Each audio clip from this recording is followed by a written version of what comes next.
was on her way through the cheers. Well, all is going to time, coming under the railway bridge and up the hill.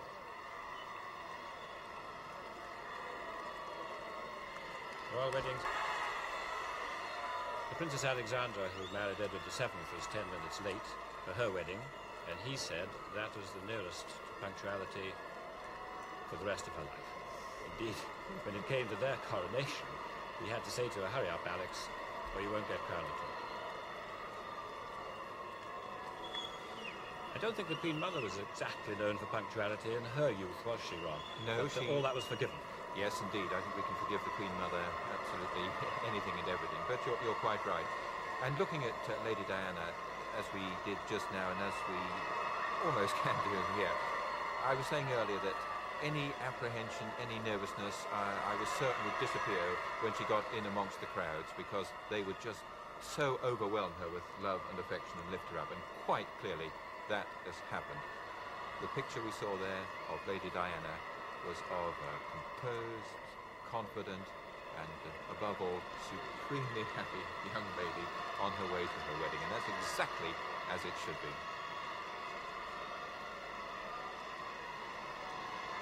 Let me see this from above. Yes, St Paul's from Liège. In all its majesty. One of the happiest days since it was built. The bridesmaids, Cynthia Hicks and Lady Sarah Armstrong-Jones, down on the red carpet, awaiting the bride's arrival. You see this lovely gold silk taffeta sash that the bridesmaids are wearing. Standing at the foot of the steps, and we'll see him in a moment, Colonel Sir John Miller, the Crown Equerry, and it has been his responsibility to see that the horses and the carriages, indeed all the cars, were absolutely prepared for this occasion, and it has been his responsibility too, with the Lord Chamberlain's office, to see that everything has gone according to plan. And there is a picture I don't think we'll ever forget. She really is enjoying it, and that's marvellous. She's such a stunning girl with a simple, natural charm, which, as you were saying, has captured the hearts of the British people in such a short while. And we should get a chance now, as the steps are put down, to have a closer look.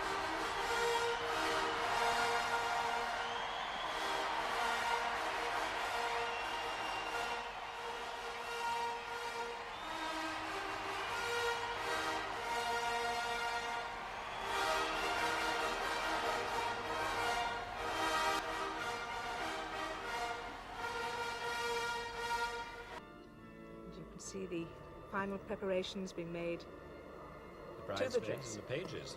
The pages are very smart as well, too. They're standing erect there, aren't they, waiting for their moment to move off. I think that's semi-naval uniform.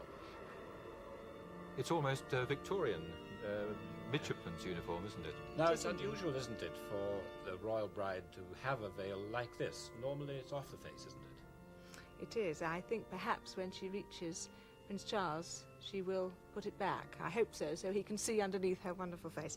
And it's a crinoline petticoat. It's a very, very full dress, and you see the bow at the neckline. Many, many layers of ivory tulle. And the bouquet. That's and the big bouquet. Flowers grown in England totally. Orchids, lily of the valley and white freesia, cream gardenias and gold of the roses. The Earl Mountbatten roses.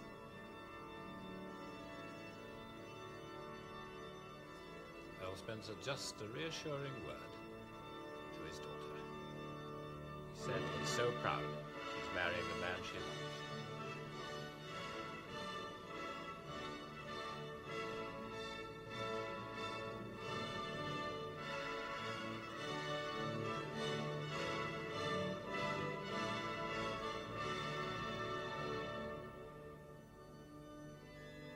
Slightly wild green backing to the bouquet.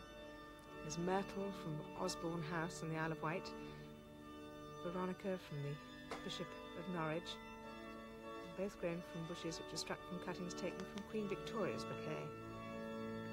It's a tiny waist, so the frilled lace on the sleeves.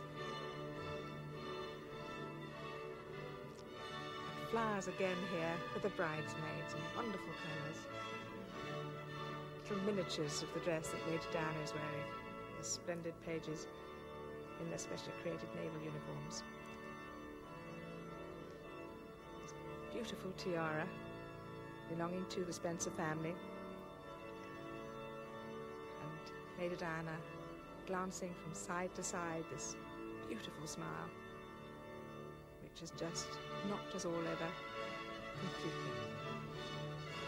And what a train. Has there ever been one scene like it? The dress has done St Paul's proud, and St Paul's is doing the bride proud. Now this is a wedding with music. Prince Charles said, what fun to have a wedding with music. And so we will leave much of the service to be enjoyed for itself, both as a wedding service and for the music which the bride and bridegroom, the organist and the director of music at St Paul's Cathedral have selected. Prince Charles awaits his bride.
Dean of St Paul's, the Reverend Alan Webster, will begin the service.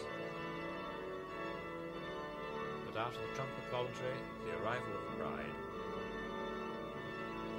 the congregation will sing Prince Charles's own choice for the first hymn, Christ is made the sure foundation.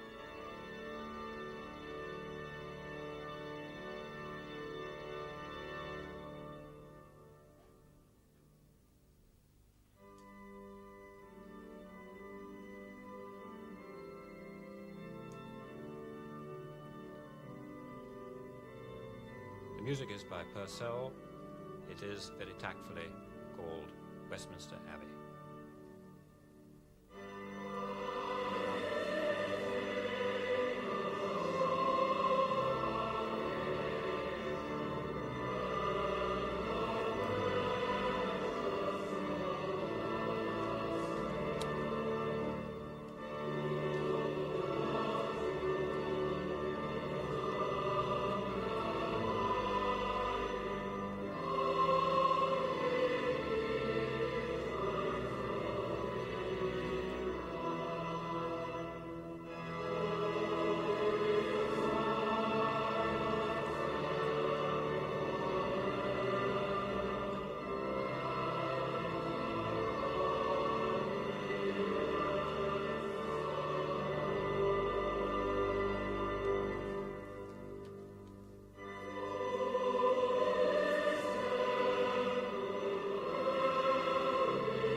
and now the Dean of St Paul's.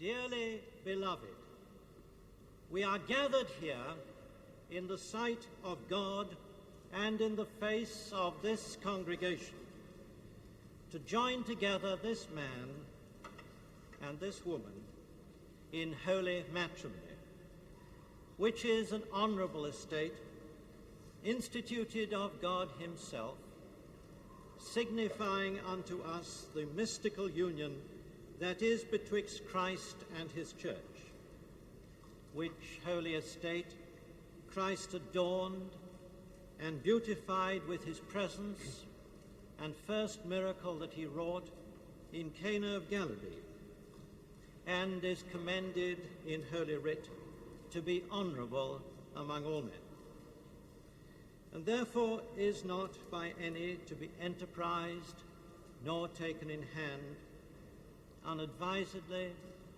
lightly, or wantonly, but reverently, discreetly, soberly, and in the fear of God, duly considering the causes for which matrimony was ordained.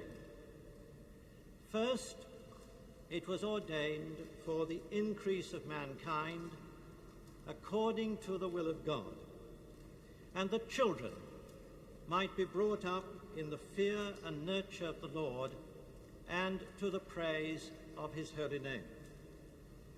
Secondly, it was ordained in order that the natural instincts and affections implanted by God should be hallowed and directed aright, that those who are called of God to this holy estate should continue therein in pureness of living. Thirdly, it was ordained for the mutual society, help, and comfort that the one ought to have of the other, both in prosperity and in adversity, into which holy estate these two persons present come now to be joined. Therefore, if any man can show any just cause why they may not lawfully be joined together, let him now speak, or else hereafter forever hold his peace.